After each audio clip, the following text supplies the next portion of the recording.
Ladies and gentlemen, to this great session with the President of the African Development Bank, Dr. Akinwunmi Adesina. I mean, needs no introduction with his myriads of impact projects all over the African continent. In fact, it's apt to call it Mr. Africa himself because of his developmental strides across the continent with the bank and starting from Nigeria. But let's go back, to the very beginning. 65 years ago, when you were born, if they told you that this will be your future, would you believe it? No, there's no way that I could have projected this kind of future. The only thing that I can say is what is constant is God's grace and propelling power. And what you have to just do in life is trust in God, do all the things you have to do. And His grace takes you exactly to where He wants you to do. And the way I look at life is that my life is nothing more than being an instrument in the hands of God to do whatever He has designed. And so I make myself available. But when I was born into a pretty low-income family. My father grew up as a farmer, and he didn't go to school until he was 14 years old. And except for a benefactor that came to the village, my father literally attached himself to his coattails and said that he had to go to school. So he took him to Lagos. And he was so generous, he put my dad to school, sent him to Ibobi College. At that time, it was like going to King's College in the UK. And that was how my dad actually started in the civil service from very, very low ranks. But we moved, I was born in Ibadan, and we moved all around and stuff like that. But God kept me alive, and God gave me grace, and I continue to move on. But there's no way I would have known that I would have ended here. But the only thing that I knew was that I had great values. I had excellent parents who taught me to love people, to be hardworking, to sacrifice for people. I never looked down on anybody. And they also sacrificed for my education, because my dad used to say, look, I don't have property I'm going to give you. But the only thing I will give you is education. And I really want you to know that with good education, you can be at the same level with children of permanent secretaries. In those days, federal permanent secretaries were the big guys, in government. And it came to pass. And just to say that education is the best legacy my father ever gave me. And they taught you how to dance too, I should say. Oh, yes. I should say that. But starting out in university, you had to go through the grind, as they say. It wasn't easy. After you got your first class going to Purdue, I mean, there were some really hard times. How did you surmount those hard times? And what did those hard times teach you? First and foremost, I was very fortunate.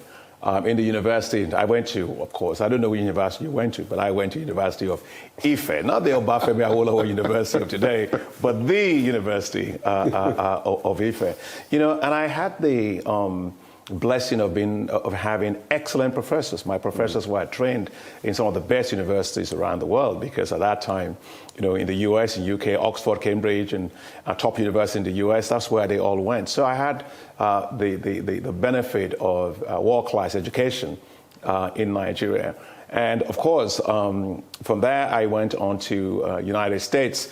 And that experience was a different experience, because, when I arrived in the United States, I didn't really have money, because the federal government scholarship that I had wasn't paid. And so I had put together 250 naira at the time, which was a lot of money at that time. Was the dollar was 1-to-1, literally to the dollar. Dollar was 1-1 to the naira.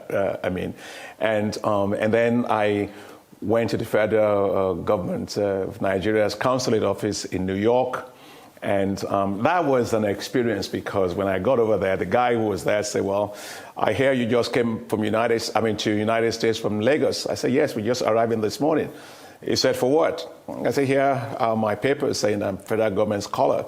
He said, no, we're going to send you back to Nigeria, because we haven't even paid the rent for this building for 6 months. Wow. So forget about whether you can get any money from there. So, here was I in the United States with only $250 with me, and myself and one other guy who finished from University of Nsukka. He was a first-class honors. His name was actually Emeka Ojukwu. I hope one day I would get to see him.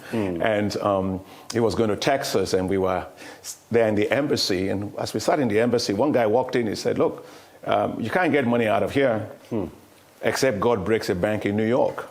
I said, no, God will not break a bank in New York, but I'll get my money. And so anyway, we went and stayed in one shanty hotel somewhere that we were paying $20. The hotel room had no, the door wouldn't lock, so we took two a double bunk. We used it to shock the door. Yeah, and that was how we in the morning I told the guy, I said, Emeka, look, do you pray? He said, no, he doesn't pray. I said, it doesn't matter. I said, I pray. And the Bible tells me that whatever two of you shall agree on earth shall be agreed for you, my Father that's in heaven. I said, if I pray, can you say amen? He said, that I can do. I said, so go ahead and do. I pray, you say amen. And so we prayed, and he said amen. We got to the Nigerian embassy. Same guy walked in. He said, you guys are still here? I said, we're here. He said, no. God has to break a bank here because you cannot get your money here. Oh. Well, anyway, cut a long story short, the consul general asked, bring in one of these guys. So they came in and called me, and I walked right through this long office. I saw the guy, and they just said, pay this guy. So that was how I was paid. Wow. Yeah. And then I went in and I sat down. 2 minutes after, they called in Emeka, and that was how he was paid. And after that, they called the New York Police Department to empty the entire embassy. Wow. So all I wanted to say by that was from the moment I stepped into the United States, I saw the mercy and the grace and favors of God from the very first day. And that was actually how I actually got, I spent $750 because it gave me $500. And I spent $750 for 6 months. Can you imagine? My rent was $100 a month. So that's $600. I had $150. And you were married? No, I wasn't married. You wasn't married? Oh, yeah, nobody would marry me at that time with that kind of money I had. So, but I had to spend $150, believe it or not, for 6 months. I had to walk to school. So I walked in snow. I didn't have gloves. I didn't have anything. And I had only tennis shoes I brought in from Nigeria. And it was very, very hard. I walked more than 10 kilometers to school and back. And one day, I stood on the bus lane, and I had only 25 cents left, not in America, but in the world. And I entered the bus, and the bus driver said, yes, I put in money in the till. So I did. I put 25 cents. He said, that would be 50 cents, please. Wow. I had no 25 cents. So I said, that's all the money I had. So he put his hand in his pocket, and he took 25 cents out, and he put it in, got me to school. And when I got me to school, I went to see one of my professors who was there, whose name was John Connors, Professor John Connors. And he said, Akin, I wanted to see you because we had an exam just before, about 3 days before. And your script came back and you scored 54%. Now, 54% was a failing grade. And he said, what in the world is wrong with you? Because you are the best student by far in this whole class. Something went wrong. I said, Professor, I haven't eaten for the last 3 days. Wow. So the last thing on my mind was the exam. I was just drinking water for 3 days. And so he took out his checkbook, wrote me a check for $100. And that was how I got additional money to, like a fuel, Wow. to keep me going. But cut a long story short, as I was getting out of his office, he said, oh, go to room 575. I said, what is that? He said, just go over there. I went over there. I met a man whose name was Professor Philip Abbott, mathematician. And he said, well, he always backed the door. And he backed the door. And he said, who's there? I said, Adesina. He said, look, are you a Nigerian student? I said, yes. He said, I hear you're very smart. I said, no, I don't know anything about that. He said, I hear you don't have money. That is absolutely correct. I have absolutely no money. And he said, you have an assistantship. Wow. I said, what does that mean? He said, it means that you have a full scholarship for the rest of your master's training, and you will get $575 a month. You can imagine what's wow. So that was how I started. So there was a miracle everywhere. It was a miracle. And when I finished that, I also got a PhD scholarship. I got my training done and all of that. And at the end of my training, my final exam in the same course, I got a 94%. Wow. And I went back to the same professor, and he never gave me my script ever since that time. So he took it out of the drawer, he ripped it off. I gave him $100 back to repay him for all the money he gave me. And he shook my hand and said, congratulations, doctor. So it's an abridged version of the grace of God that saw me through wow. a very difficult situation. And when I finished, I had the outstanding PhD thesis in the university. So it's been God's grace all the way. I can imagine. I can imagine from living hand to mouth, from living in the Shanty Hotel in New York, and just going through. Let's talk about your wife real quickly. Oh, my wife stood by you. I mean, just go ahead, serenade. No, Grace is, Grace. She's grace, so much grace. She's got grace, and Yemisi, which also means God honors me. So She comes from a wonderful family, and Grace is the best. Marrying her is the best decision I ever made in my life. Of all the decisions. Tell me about it. Absolutely. You know, I was right there in the university. She was in the university with me, and we were sitting there. I was sitting in a cafeteria in the university with a friend of mine, and there walks in. It was in 1970. It was 1980, and there comes somebody who walks in and looks at us, and I looked at her, and she came to our table, and I said, "What's your name?" She's very beautiful, so I caught my attention, and so we got introduced to each other by this friend of ours, mutual friend, and I said, "What's your room number?" And she told me her hostel room number, but immediately I was so excited I forgot. My heart was palpitating and so on. So afterwards, I got her room number. I went in there. You know, I was a pretty good cook, right? So I put all my skills into making this fried chicken, well done and everything, like all the spices you can imagine. I did it, and I took it to her hostel. And I put it next to her bed with a note. She wasn't there, with a guy you met yesterday at the canteen. And that was how we struck our relationship. I think she was excited that, oh, this guy can cook. And anyway, the rest is history. As they say. Yeah, but my wife is my best friend. She's my counselor. She's my prayer partner. She's my strength. You know, she is several times sharper than myself. And I actually, there's nothing that I do that I don't discuss intellectually with her, because she holds me intellectually on the grinding mill. So I used to tell President Jonathan when I was minister in Nigeria that, Mr. President, it's not possible for me to come to the Federal Executive Council and bring a memo here that is rejected. And he said, no, Akin, what do you mean by that? I said, well, because it has to go through a grace test at home. Yeah, and it was a process. A very, very brutal process. And so that's who she is. She supports me. She's a great listener. She's a great supporter. And she put her career on hold all throughout these years, just listening to me, supporting me, and helping me. So whatever I am today, it's a joint work of ours over the years. And President Obasanjo is the one who gets it really well. He says, well, Akin, he calls me Akin 45. And he calls Yemisi Grace, he calls her Yemisi 55. And I asked him why. He said, because 55% of your success is due to her, and 45% is due to me. I've been trying to get 1% more since that time. I've not succeeded. That's a good place not to succeed at. Let's talk about also this story of you coming back, you know, to Nigeria, then serving in Jonathan's cabinet, then fighting the mafia in the fertilizer sector. Yeah, you know, first and foremost, I owe a lot of gratitude to President Obasanjo, because when he nominated me to be considered as a minister in Nigeria, he didn't tell me. I had no clue to President Jonathan. I just got a call from President Jonathan saying I should come to Nigeria. So I called Baba, you know, I said, Papa, what's this? Oh, he said, oh, by the way, yeah. I mentioned your name, just casually like that. And that was how I went to Nigeria. And of course, then I was appointed by President Jonathan to be his minister. You know, for me, public service, because I grew up, my father was a public servant. And in those days, civil service was really very, very rigorous. I come to public service with exactly that in mind, public service, to make sure that you deliver good service, responsible service, efficient service, and credible service to people. And that I always put people at the core of what I do, because it came from my own background. The village school that I went, people matter to me more than anything else. So when I became minister, I said to myself, well, look, the first thing I have to do is that the farmers must get access to inputs. So if they don't get access to very good quality seeds or fertilizers, I might as well just pack my bag and go home, because the whole system that I met on ground was highly inefficient.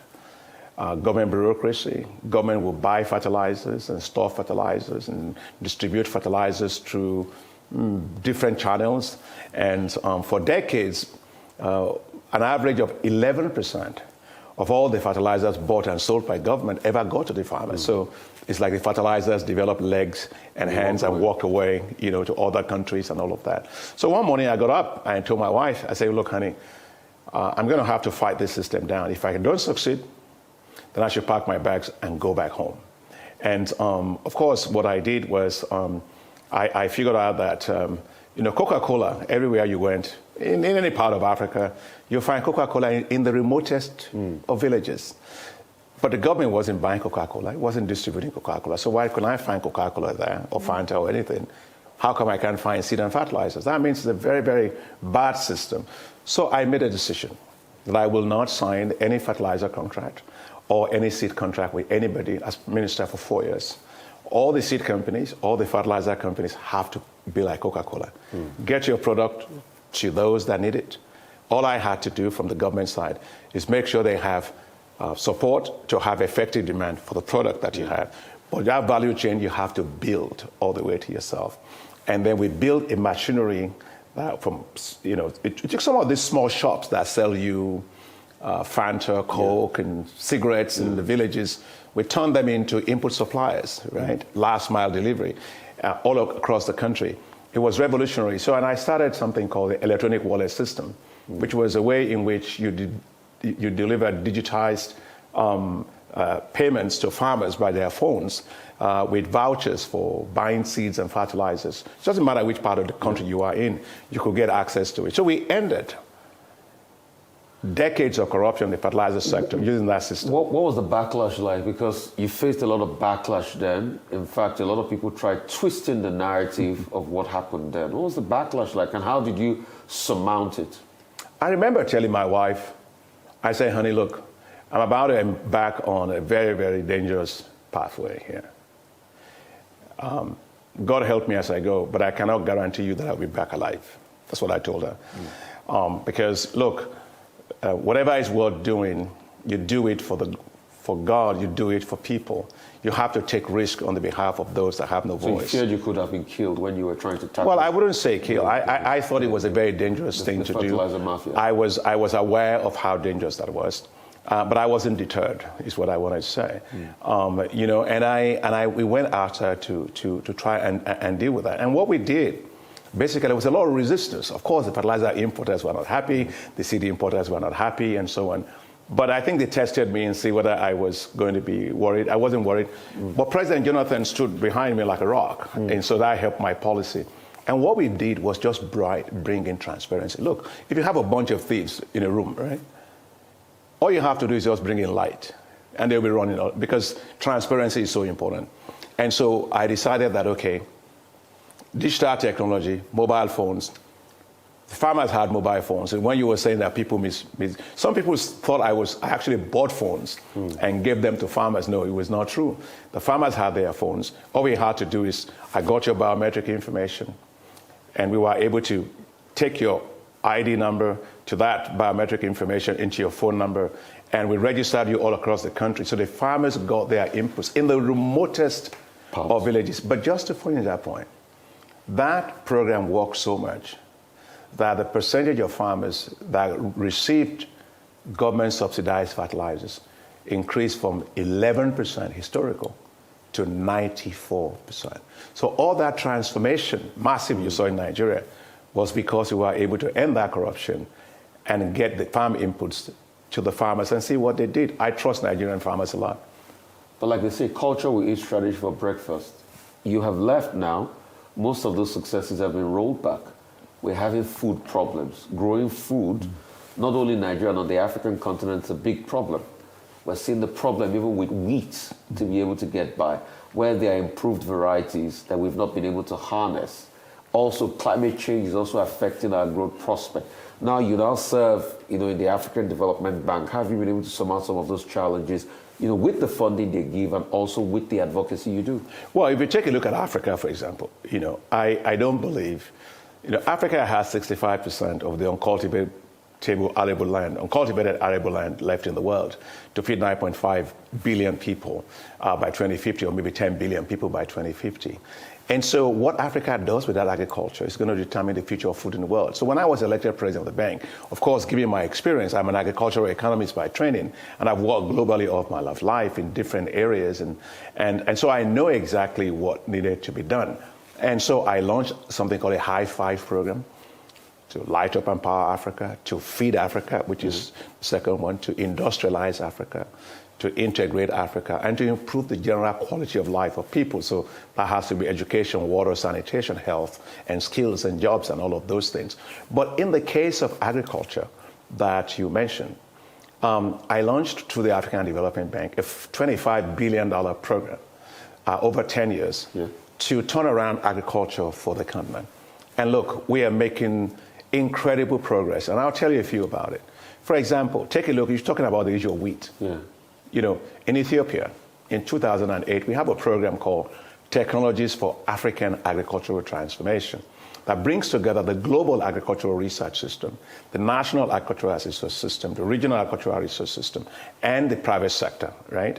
And we were able to provide them with drought-tolerant seed varieties of wheat. Those heat-tolerant wheat varieties, the Prime Minister is a good friend of my Prime Minister, Abiy. You know, they started cultivating in Ethiopia. I think they did 5,000 hectares in 2018. Do you know how much they did last year? How much? 2.2 million hectares. From 500,000 hectares? Yeah. And within 4 years, they became self-sufficient in wheat. And now Ethiopia, for the first time in its history, is a net exporter of wheat. Now, the other thing that we are doing in agriculture, because, you know, I've always said agriculture is the way in which we're going to transform rural African economies. You know why? 85% of our population, 85%, are in rural areas. So if you cannot have economic transformation without actually having agricultural transformation, as that's what's going to touch the lives of people at the bottom. So we have a big program today that's called Special Agro-Industrial Processing Zones, which is developing new economic zones all across Africa, close to where the farmers are. And these have enabling infrastructure, power, water, roads, and digital infrastructure, irrigation, and all of that. You know, and why? Because they are the ones, the companies that will buy products from farmers, they will process it, right? You will create a new ecosystem of wealth in the rural economies, it create a lot of jobs, and then you don't lose all the commodities that you actually produce and you are taking out of the rural areas into the urban areas because of poor infrastructure. So today we are investing about over $3 billion in that in more than 11 countries. In Nigeria, for example, I helped to put together an $851 million program in Nigeria, ourselves, African Development Bank, Islamic Development Bank, the International Fund for Agriculture. We were able to do that, and the Africa Investment Forum, which we held in December last year. You know, I got governors across from Nigeria that came into a boardroom with me about how we can raise more money for this in Nigeria. Guess what? We wanted to raise $750 million. We raised $2.2 billion for that for Nigeria. And later, that has grown to $4.4 billion. So now we'll be able to develop those special agro-industrial processing zones in all states of Nigeria, all the remaining states, all 36 states, and the Federal Capital Territory. So this is working in several African countries. It's also going to have to work in Nigeria. So those are some of the things that we did. Okay. But the argument has always been, with over 30 million square kilometers of land, a lot of uncultivated arable land, the big question is, when are we going to get off aid? And I say that in relation to what is happening in America today, with USAID cut short, you know, Trump coming in with the tariffs and all of that. Africa is beginning to see that this aid is not sustainable. When are we going to turn it to trade? When is that industrialization going to kick in? I know you did something around energy recently with Mission 300, but we want to see that big push in the door. Yeah, you know, I mean, talking more globally and also across Africa, you know, fundamentally, I don't believe Africa should beg its way to development. You know, Africa can be supported, but I have always believed that development must be done with pride, right? You must be able to say, I'm better than this. I do this for my own pride, for my own people. So you think it's a good thing that the aid is all off the table now? Well, look, I mean, if you have a baby that is born, the baby is fed on milk. A time comes when that baby has to start eating solid food, start eating meat, and start growing up. So I think that for low-income countries, for fragile states, that has been helpful. But I do think that for countries to develop or accelerate their development, they need to have concessional financing, which is not aid, right? They need to also be able to mobilize their domestic resources to be able to get their institutional capital working for them. Look, you were mentioning the whole issue of President Trump and all of that, and so many people all get so worried and worked up. Yeah? I'm not. Really? No. The reason I'm not is that, look, he was elected by the American people to be their president. And he's running a domestic policy that he believes is in the interest of his country. What we've got to do is to run what's in the interest of our nations and what's in the interest of Africa. Why should I be worried? You take a look at a continent that has 65% of the arable land to feed the world, right? It's not in Asia, it's not in America, it's not in China or any part of the world. So what Africa does with agriculture will determine the future of food in the world. Why should I be worried? When we have 477 million young people below the age of 35, that's going to make Africa the workforce of the world, brimming with talent, entrepreneurship, and skills and capacities. Why should I be worried? When it comes to the issue of renewable energy in the world, the largest renewable energy sources are in Africa. Why should I be worried? When it has to do with energy transition that you mentioned globally. Look, today, everything you need for global... Shouldn't you be worried because of leadership?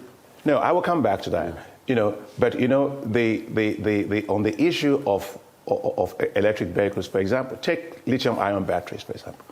Everything you need, from platinum, a group of metals, to cobalt, to graphite, to copper, to everything that you need, to lithium, are in Africa. And lithium, for example, I mean, just DRC alone, in terms of platinum, probably accounts for 90% of the global platinum supply. And this is what you need, right, to be able to do, mobile phones, lithium-ion batteries, and so on. The size of that market, Rufai, just the lithium-ion batteries, is going to be roughly about $7 trillion by 2030. But by 2050, that market, on electric vehicle market, is going to be worth $59 trillion. And so it's a question of how you develop, position yourself, but develop your own manufacturing capacity so that you are not selling raw materials. Because when you sell raw materials, if somebody slams a tariff for selling raw materials, it's not strategic for them. But if I'm actually selling you semiconductors, if I'm selling things that you need, right, it's very, very difficult for you to just wave me around like that. So I think the lesson there is for African nations to industrialize. Look, we have the Africa Continental Free Trade Area. The size of that market is $3.4 trillion, right? And so in finance, if you want to reduce your risk, you do what? You diversify your portfolio. Same thing works for trade. So you make your local market very strong. You make your purchasing power very high. And then you have integrated markets. Whether you integrate your financial markets, you integrate your stock exchanges, you mobilize domestic capital, you do industrial development, value-added products in your own region, then you use your zone to develop and consume what you're producing. So all I'm saying is that it's a wake-up call to continue to do the right thing. We have to make Africa great. Again, we have to make it great. Great. But all of this rests with leadership. Yes. On the African continent, you talked about DRC. See what is happening between Rwanda and Congo. On the African continent, we've had leaders that have not been able to catalyze all of this greatness Africa's got. So all of this is great, but when there's a leadership gap, then it becomes problematic. So how can we build the frontiers or the new leaders of the future? No, absolutely. How can we build the likes of the new Thomas Isidore Noel Sankara that says we must reimagine the future because Africa is not doing that? Well, first and foremost, I want to be clear that we shouldn't generalize about Africa. That's what I hear, because I'm president of African Development Bank. Today, you take a look at the growth. Just because we have some challenges, everybody has challenges. It's like being in a family, right? Have you ever seen a family that doesn't have its own challenges? Okay, so it depends on how you play it up. Some people just go out and find a little thing wrong in Africa, or maybe, and make it into a big issue, right? You have a conflict somewhere, you have a feeling there, as if the whole continent is at war. And those things affect the credit ratings of the country. So there's a lot of misperception when it comes to that. I'm not excusing the fact that there are some challenges. I'm only saying that let's not overgeneralize with regard to that. Now, to the point that you raised, yeah, leadership is critical. Leadership that uses resources well. Leadership that is people-centric.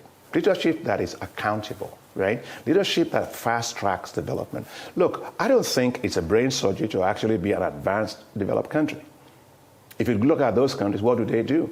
They invest in human capital. They invest in infrastructure. They have solid macroeconomic fundamentals. They have fiscal regime that allows them to mobilize more resources. They direct those resources to the areas that are needed. Right? They build their infrastructure over time. They also make sure that they have a good, transparent governance system for the most part that allows private capital to come into their economies and to grow. So it's all about doing the right thing. So when people say leadership sometimes, I find it's too generic for me. It's like saying, you need a doctor. No, the question is, you need a good doctor who knows what they're doing. And so it's people-centric, accountable leadership that we need. And we've seen that in many, many African countries, I must tell you, despite some of the challenges that we see. Today, you have 9 out of the 10 fastest growing economies in the world are not in Asia, they're actually in Africa. We've been supporting many of these countries. I see a lot of great leadership in many, many of these countries. But to your point about conflicts, yes, if you wake me up and you say, look, Akin, what is your greatest challenge in Africa right now? What makes you lose sleep? I'll tell you it's insecurity. Yeah, because the challenge is that insecurity, except for the cases like we have maybe in Sudan, and also we have the challenge in DRC Congo, between Rwanda and DRC Congo. But for the most part, a lot of what is driving those insecurity is actually not interstate conflict. It's poverty. It's climate change, environmental degradation, and lack of economic opportunities for young people. So we just got to go back and deal with those fundamental issues. Because look, when people don't have jobs, a free hand is a devil's workshop. Yeah. And so we got to make sure our young people have skills, they have jobs. We must hold ourselves accountable for the young people of this continent. Look, I can't accept that the future of Africa's youth lies in Europe.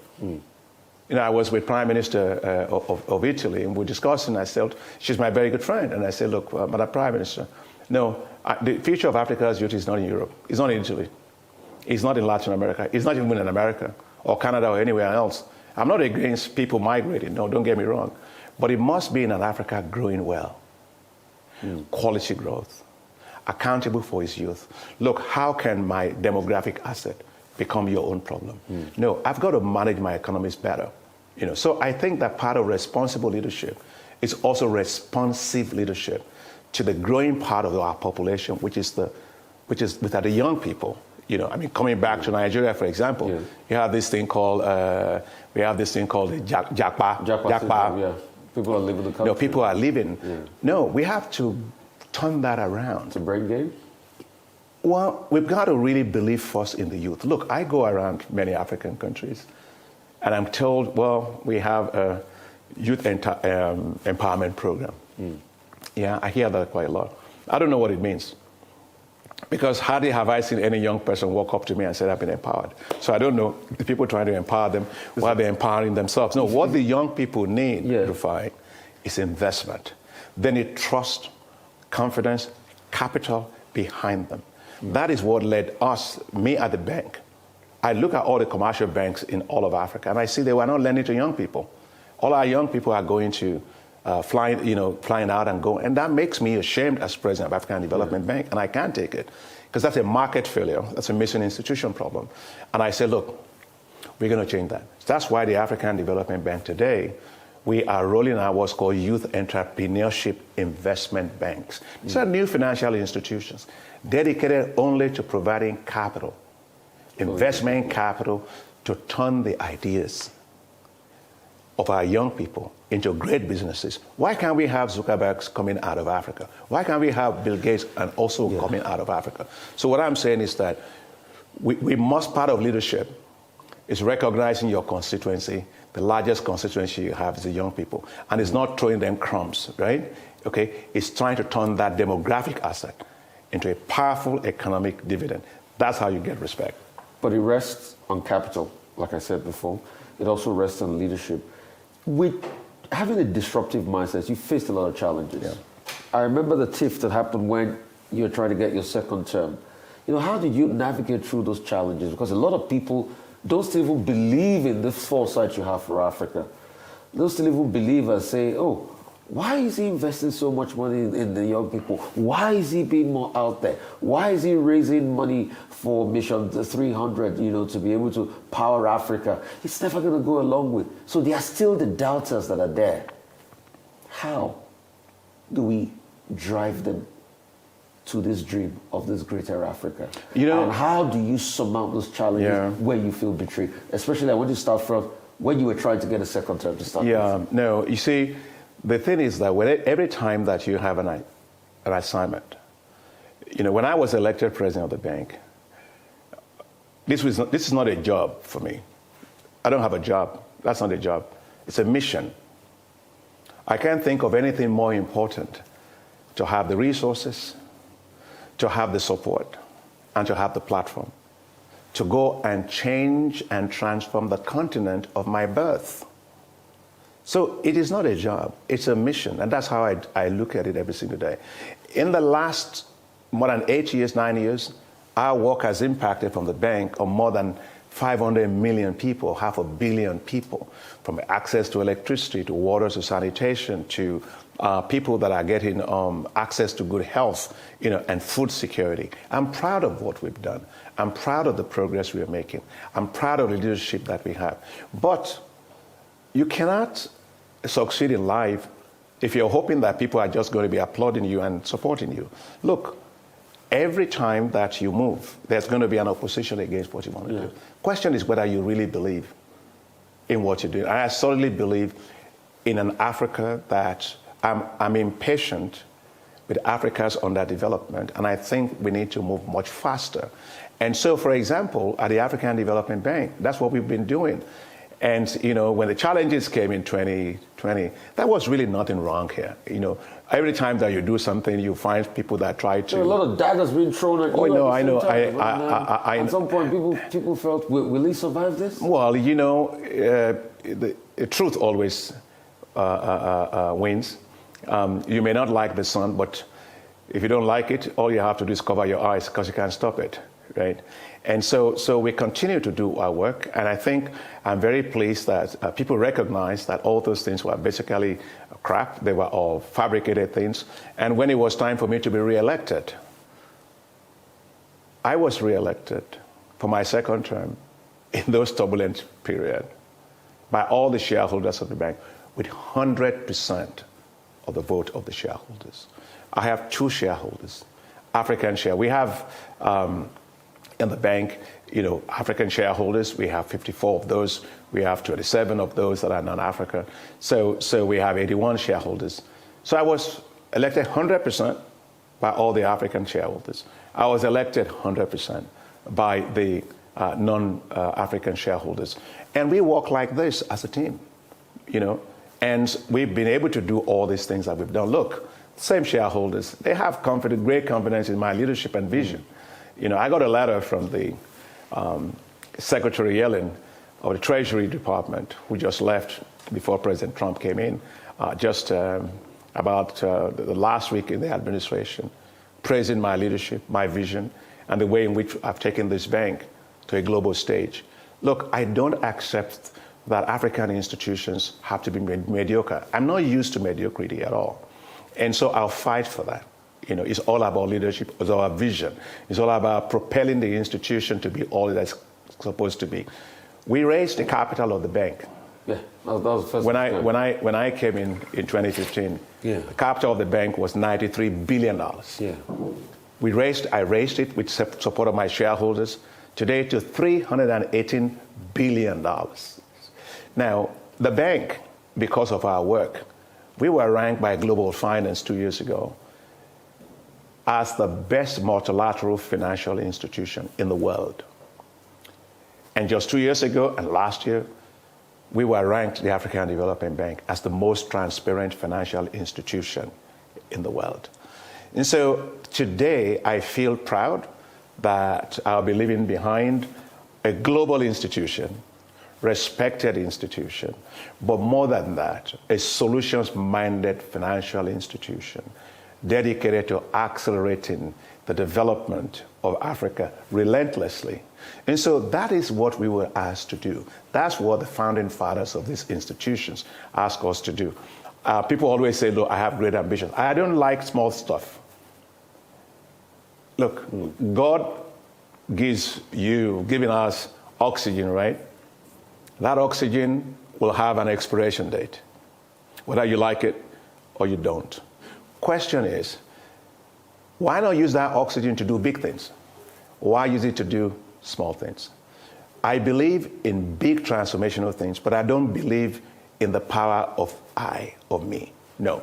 I believe in the power of us, the ability to get people to focus, to work together. Look, you were mentioning the whole issue of energy just now. Myself and the president of the World Bank, Ajay Banga, we got together, and I remember telling Ajay Banga, president of the World Bank, look, we have been working at the African Development Bank since I've been here. We've connected more than 25 million people to electricity, but that's not enough. So I said, look, Ajay, why don't you join me? Why don't we work together? You know, people don't eat your flag or my flag, right? People just want to have electricity. And so that's what we launched Mission 300, to connect, provide access to electricity for 300 million Africans by 2030. Because big issues, you know, it's just like surgery. Have you ever gone to a surgical table and see a doctor walk alone? No. There's a team. There's a team. So we got to learn to, it's not about ego, it's not about you. It's about ability to forge alliances and strategic partnerships that brings the future of those poor people that we are supposed to be serving, bring it with a high discount rate to now. Why should everything good in African people's lives be in the future? Why is that? So we've got to be able to solve big problems, solve them very, very quickly, because the poor can't wait. Okay, so a couple of months from now, you're going to be leaving this job. You know, you've done so well. You got in when you were 55. Today, you're 65, still dancing. I mean, I'm sure people have been seeing the footage from the party we had yesterday and all of that. Question is, a lot of people are asking, what's next for you? You want to give a shot at the presidency of your own country? I mean, because this is what Africa needs. We need forthright thinkers that can move the needle as regards development. You've been president of African Development Bank, you've done a lot of impact, and people are looking, what's next for you? What do you think I should be doing? Why don't you want to run for president of the Federal Republic of Nigeria? You know, one of the things that I'm grateful for as a Nigerian, many, many years when I was in graduate school in Nigeria, even after that, I had an opportunity to have obtained a U.S., you know, I was given a great visa, but I would have actually gotten a U.S. citizenship, and I said I didn't want it. Not because I don't like America, my kids are Americans, and they were born there. But I remember telling a colleague of mine that this passport was a Nigerian passport, green passport. I cannot and I will never trade it for anything. It gives me a lot of hell. Wherever I go, you know, we're traveling, and my kids are probably asked to go right through, and I'm asked to stay behind, and they ask you all kind of funny questions. When were you born? And when do you hope to die? Or any kind of question, just to make sure that you don't get in. But I told this friend of mine that God did not make a mistake in making me a Nigerian. He didn't make a mistake in making me an African. That I will live as a Nigerian, and I will walk by the special grace of God. That passport, that green passport, will be respected just like everybody else in the world, right? You don't beg for respect, you earn respect. So when you were talking about what will I do after, you know, I started this interview by telling you that I always believe in the providence of God, the grace of God. I don't see myself as more than just an instrument in the hands of God to help people. Look, the only thing that makes me happy, there's nothing else that makes me happy than seeing lives of people transform, change. That's what gives me satisfaction. And so as a result of that, you know, I will be available to serve in any capacity. globally, in Africa, anywhere, including in my own country. Including Nigeria? Yeah. Including the highest seat in the land? You know, because I remember there's a song, you know, we're talking, thanks for coming for my party, by the way. You are such a great dancer, you know, you rock that place. And I'm happy that the president endorsed my dancing. Yeah, but I remember one of the songs that I actually like in Nigeria. It's by a great singer, pop artist, Davido. Yeah. And I think that song was, I'm unavailable, I'm unavailable. They know they see me, I'm unavailable. But in the case where it comes to service of any kind, I would ask Davido to change that song, so I am available, then go see me. So no, I'll be available to serve in God's hand for anything that God has in store for my life. So for you, it's going to be a life of service. You're available for national service, and you're ready to come back home, you know, because after this 10 years you've spent now in Abidjan, the next phase is about creating more impact. I want you to say something to that young African that had crossroads in their life. Probably they are stuck somewhere, schooling. Maybe when you were like in Purdue, they had almost nothing in their pocket in the bitter cold of whatever country in the West, but has a heart and passion for change and development, that wants to do something and make something out of their life. They might be like you, maybe like 20, 30 years ago, but they don't have that compass to lead them home. What would you say to them?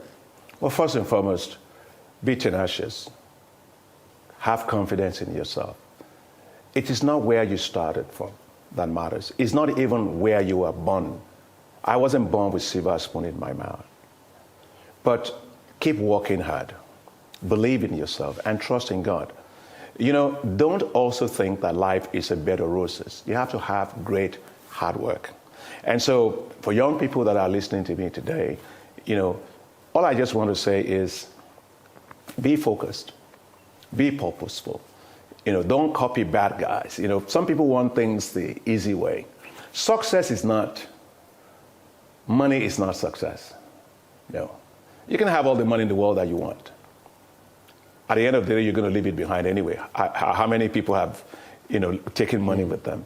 No. Having your mind to create impact through your knowledge, through your skills, through your businesses, through the things that you do on a day-to-day basis on what will impact and transform the lives of people. People are remembered not by the money they have. They are remembered by the kindness that they show. They are remembered by the people that they touch. And I always say, come back to the issue of leadership. I always say that the most important thing for a leader to have is kindness. Kindness. And so I'll say that trust God, and whenever God gives you opportunity, do the right things. But whatever you do, be kind. Thank you so much. That's about all we can take at this time. Thank you so much for your time. Oh, thank you very much. It's been great. You know, hopefully you'll be back for my 100th birthday. So. I mean, I can't wait for it. We're going to be dancing that day. We'll still be dancing. Yeah, we'll still be dancing. Thank you so much. I've been talking to Dr. Akinwunmi Adesina. It's sad to say the outgoing president of the African Development Bank, and he shared his vision. And like he said in this interview, for more service, for national service, he's available. Thank you, sir. Well, thank you all so much for your time, and thank you so much for joining.